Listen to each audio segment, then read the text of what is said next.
כמה דקות מאוחר יותר המצלמה שוב נדלקת, ונתניהו פורס בפני מארחיו את משנתו המדינית, בלי מרכאות, בלי מסכות. חייבים עכשיו להבין את פירוש הסיסמה יש איזה כאן. יש איזה כאן, יש איזה כל מה ההבדל, מה ערפאת רוצה? הוא רוצה התנחלות אחת גדולה, קוראים לתל אביב. כן, כן, זה מה שקראתי שהיא באה מאנגליה אומרת, גם תל אביב היא התנחלות. מבחינתם, לדעתי גם המים הטריטוריאליים שלנו. אבל זה שהם רוצים אותנו בים, כן, אבל בים... הערבים כרגע מקדים מלחמת, אני חושב שזה ישבור אותנו. לא העיקרי, קודם כל לתת להם מכות, לא רק מכות כל כך מכילות, שהמחיר יהיה כבד מצוא. כרגע המחיר לא כבד מצוא. התקפה רבת היקף על הרשות הפלסטינית.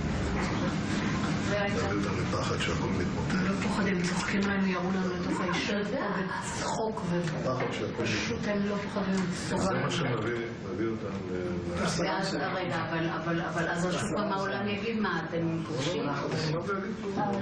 אתה לא מפחד מהעולם, ביבי. במיוחד היום עם אמריקה, אני יודע מה זה אמריקה. אמריקה זה לא שאפשר להזיז אותו בקלות, להזיז לכיוון הנכון. הם אומרים שהם בעדינו, אבל כאילו... לא יפריעו לו. אז שאם אנחנו עושים לזה משהו, אז הם...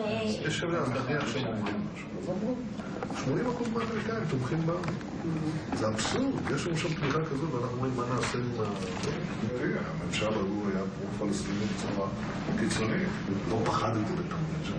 לא פחדתי להתאבד עם קלינטון, לא פחדתי להתאבד עם ארון. ולמה הכי את המחיר הבינלאומי אני משלם? אז עדיף לי כבר לקבל תמורה.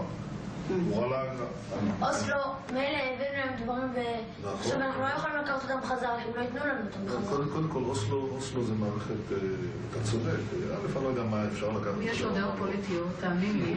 הוא אמר לאריק שרון דברים שאני אמרתי לו, זה לא דעה של ילד, הסכמי אוסלו זה אסון.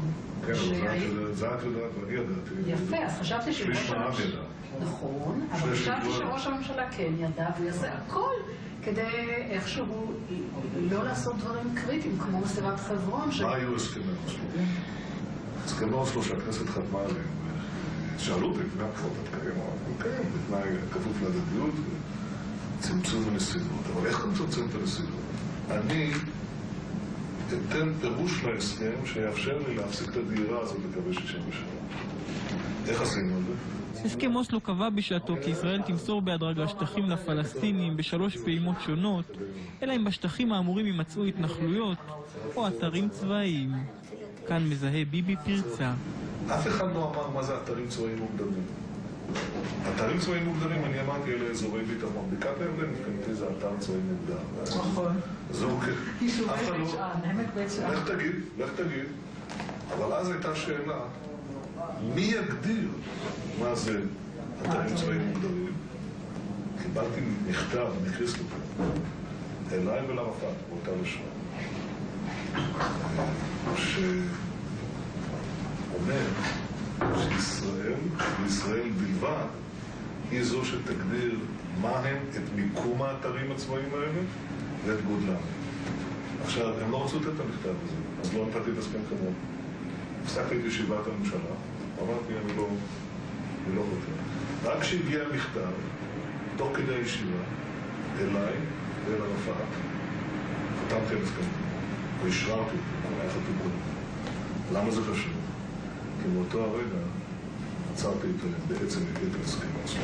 ולמרות זאת, אדם משלנו, שידע שזו תרמית ושאנחנו יכולים להתאבד עם הסכם אוסלו, נותן באמת לדוגמה את חברון. זה אף פעם לא היה. את חברון זה קורה. זה הדבר שקורה. אחד מהרבנים המפורסמים שאני מאוד מכבד אותו, רב של ארץ ישראל, אמר לי, מה היה אבא שלך אומר? הלכתי לאבא שלי. אתם יודעים קצת על העמדות של אבא שלי? הוא לא בדיוק יונה צחורה. אז אבי שמע את השאלה, אמרתי לי, תגיד לרב שהסבא שלך, הרב נתן מיליקובסקי, היה יהודי חכם, תגיד לו שעדיף לתת 2% מאשר לתת 100%. וזו הברירה שעומדת כאן הפרק. אתה נתת 2%, ובזה עצרת את הנסיגה הזאת במקום 100%. החוכמה היא לא להיות שם ולהישבר. החוכמה היא להיות שם ולשלם מחיר מזערי. כראש ממשלה. לא, אבל הוא צריך. תודה רבה. תודה רבה. תודה שאני משתתפת בך. אתה צודק בזה? לא נראה. אוי. אין גבול לבושה. אין גבול לבושה. אין גבול לבושה. נתניהו מסיים את הביקור ומשאיר את מארחיו מעט מבולבלים. אתה חש בעיניים מול עיניים, אתה חש את האמינות. שזה היה בטלוויזיה וכל זה, לא הייתה לו אמינות. לא, הכל מתאים בכוח שלו. כמו שאני אמרתי קודם.